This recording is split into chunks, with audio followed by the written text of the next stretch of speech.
प्रतिभा मिश्रा आ एकटा बटगबनी सुनबै छी जैमे नवविवाहिता युवती के की मनोभाव छनि ओ सुना रहल छी। तो सुनू बटगबनी। दैया गेब की गवन माँ हम नहीं जेबोगे दैया, दैया गे अब की गवन माँ हम नहीं जेबोगे दैया।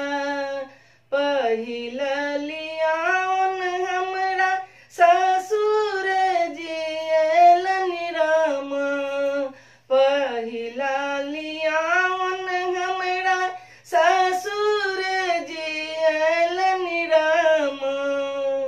दैया गे ससुर जी के संग हम नहीं जेबोगे दैया, दैया गे ससुर जी के संग हम नहीं जेबोगे दैया।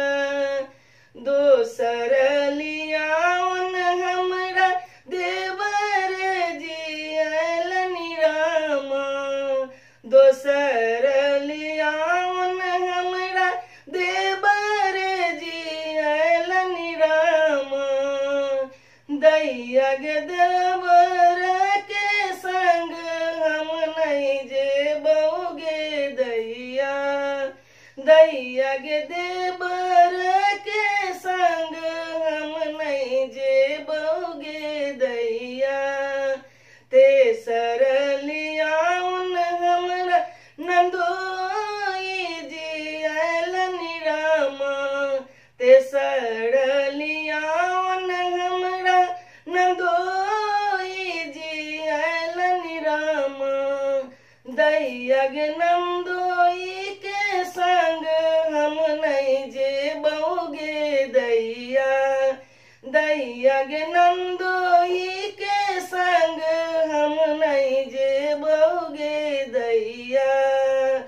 चारी लियाउन हमरा पिया जी जेयलनि रामा, चारी लियाउन हमरा पिया जी जेयलनि रामा। दैया गे पिया जी के संग हम चली जेबोगे दैया, दैया गे पिया जी के संग हम चली जेबोगे दैया। दैया गे अब की गवन माँ हम चली जेबोगे दैया, दैया गे अब की गवन माँ हम चली जेबोगे दैया। दैया गे फूल केर से जिया लगे बोगे दैया, दैया गे फूल केर से जिया लगे बोगे दैया। दैया गे अब की गवन माँ